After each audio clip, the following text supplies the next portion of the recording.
Il est indiscutable qu'à notre époque, nous avons besoin de manifester davantage d'altruisme, de compassion, de sollicitude, de solidarité à l'égard de tous nos frères et sœurs humains, de la grande famille humaine. Nous avons besoin de passer à un niveau supérieur de coopération pour faire face aux défis de notre temps, pour avoir une économie positive, pour promouvoir le bien-être dans la société et pour avoir de la considération pour les générations à venir.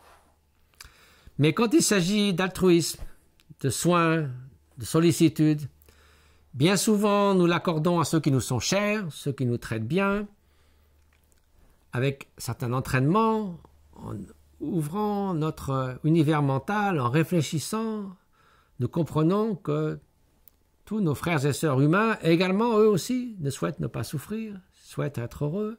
Et donc, il nous est possible d'étendre cet altruisme et cette compassion à d'autres.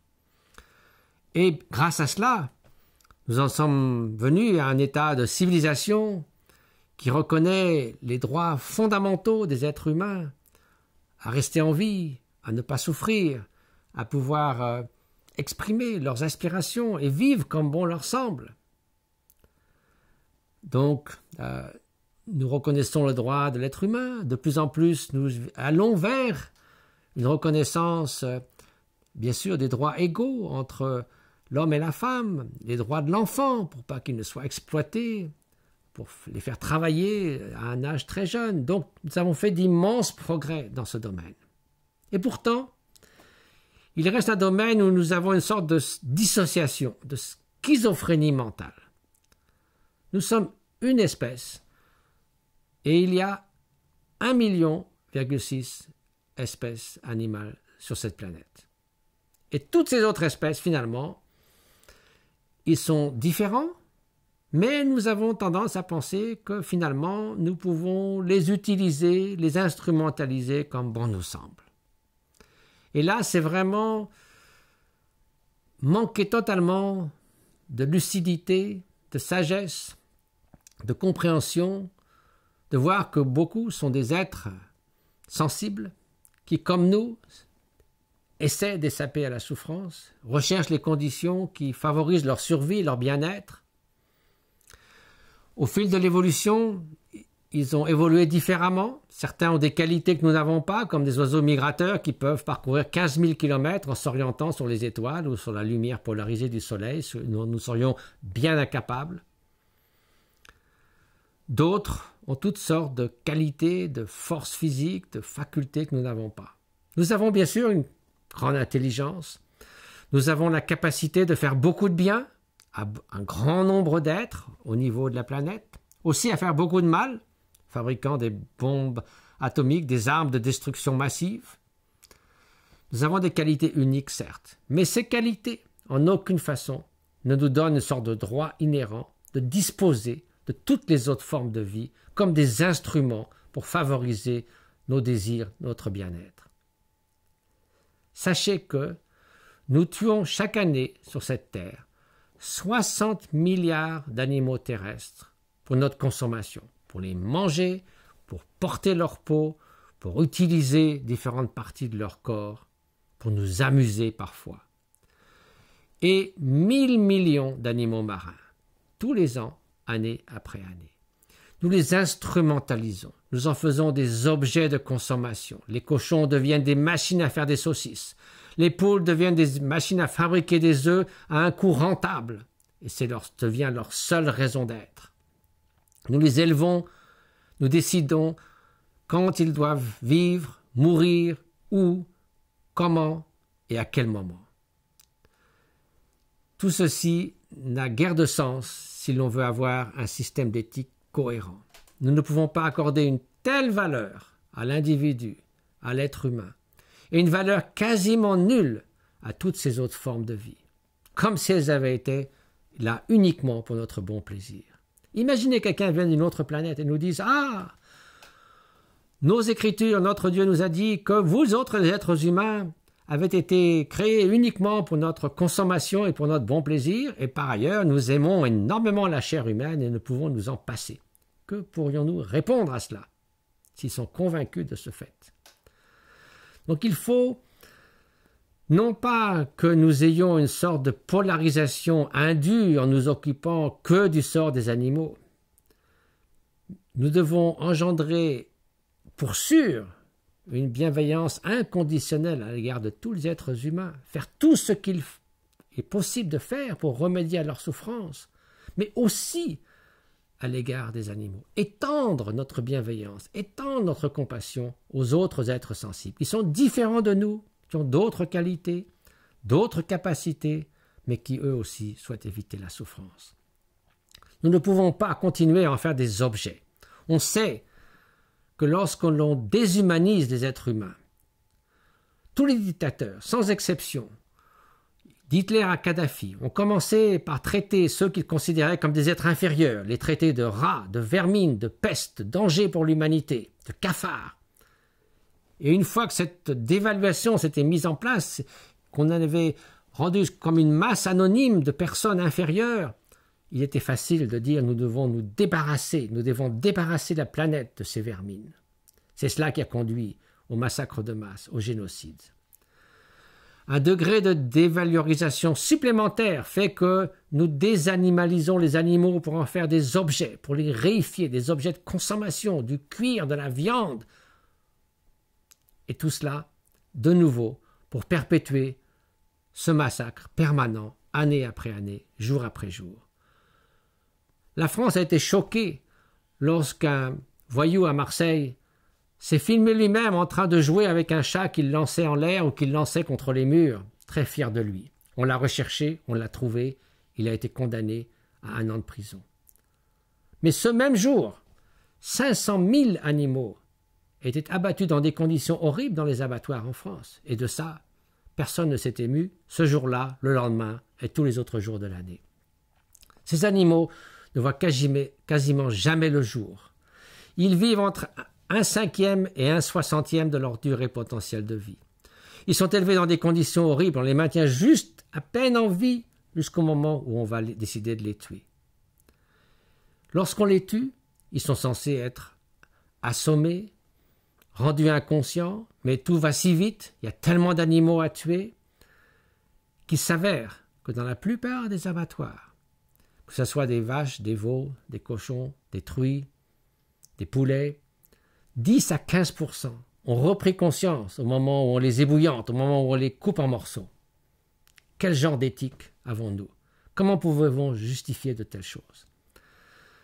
Les gens vous diront bien souvent, oui, mais pourquoi vous préoccupez tant des animaux alors qu'il y a tant de souffrance et de misère chez les êtres humains? Bien sûr, il faut faire tout ce qui est dans la mesure du possible pour soulager les souffrances humaines, les guerres, les famines, la pauvreté. Mais en quoi est-ce que cela exclurait de s'occuper des animaux? Ce n'est pas l'un ou l'autre, on peut faire l'un et l'autre. Moi-même, je ne mange pas de viande depuis 45 ans, ça ne m'empêche pas de m'occuper de 130 projets humanitaires, bien au contraire. La plupart de ceux qui ont milité pour les droits de l'homme, contre l'esclavage, pour les droits de la femme, pour les droits de l'enfant, étaient aussi ceux qui se sont préoccupés des animaux. Donc ce genre d'excuses, c'est souvent de la part de gens qui ne font rien, ni pour les hommes, ni pour les animaux. Et par ailleurs, c'est souvent de la mauvaise foi. On ne dit pas à quelqu'un qui jardine le dimanche après-midi, qui collectionne les timbres ou joue de la musique, « Ah ah, quel égoïste vous faites, ne feriez mieux vous pas d'aller en Afrique vous occuper de ceux qui souffrent de la famine ?» Alors pourquoi dit-on ça pour ceux qui s'intéressent au sort des animaux?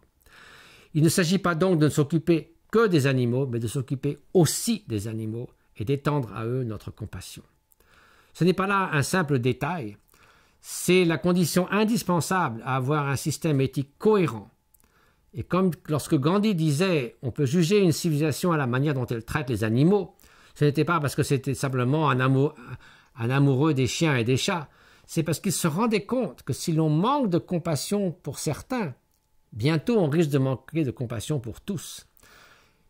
Lamartine disait « on n'a pas 2 cœurs, un pour les humains et un pour les animaux. On a un cœur ou on n'en a pas. » Lorsqu'on a de la compassion, celle-ci ne peut pas connaître de barrière. On ne peut pas dire simplement « j'aime les humains, les animaux, je m'en fiche », sont des êtres sensibles qui cherchent à éviter la souffrance, qui espèrent rester en vie. Nous ne pouvons pas limiter ainsi notre considération d'autrui.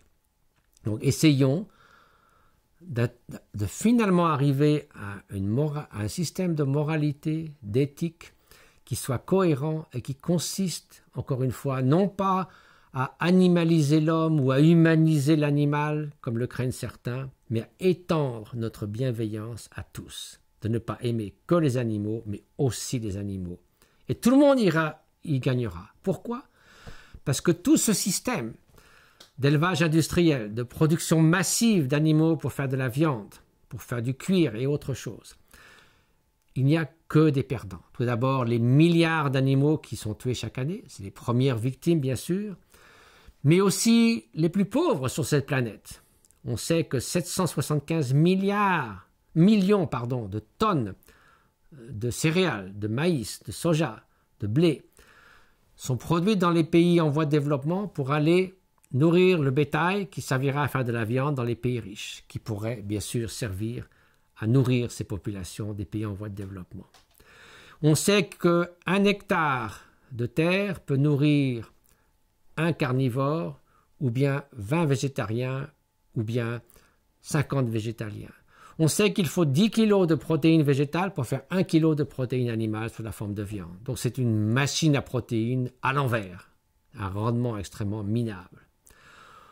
Donc il y a un vrai problème éthique, même pour les êtres humains. Il y a aussi un problème pour les générations à venir, puisqu'on sait que l'élevage industriel, depuis la déforestation des forêts pour faire croître ces monocultures, le transport de ces grains vers les endroits où ces animaux sont élevés de manière industrielle, tout ça est la deuxième cause de réchauffement global de gaz à effet de serre. 15% après les bâtiments industriels, privés, etc., et avant les transports, avant les avions, les voitures, les bateaux. C'est donc une cause majeure de changement climatique que l'on pourrait très facilement réduire en diminuant la consommation de viande. Ça ne demande pas beaucoup d'efforts. Une décision, je mangerai moins de viande. C'est d'ailleurs une des recommandations principales du rapport du GIEC des Nations Unies sur le changement climatique.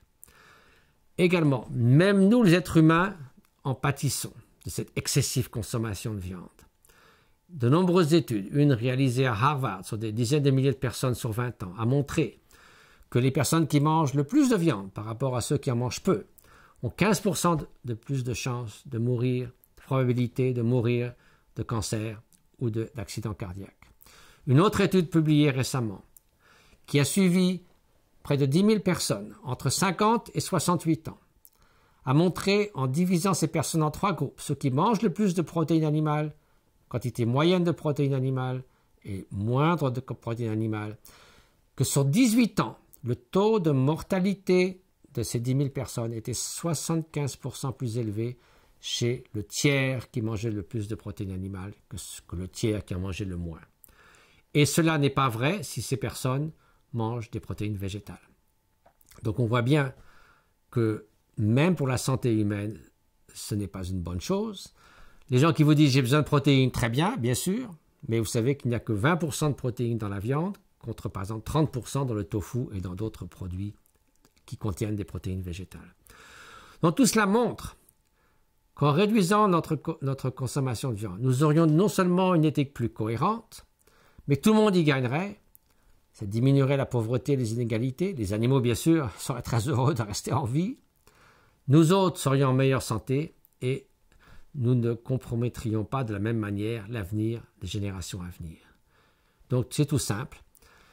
Occupons-nous bien sûr des humains, remédions à leurs souffrances, mais étendons notre bienveillance à tous les êtres sensibles, à toutes les autres espèces animales sur cette planète. Ils sont nos concitoyens de ce monde et nous devons avoir de la considération pour eux.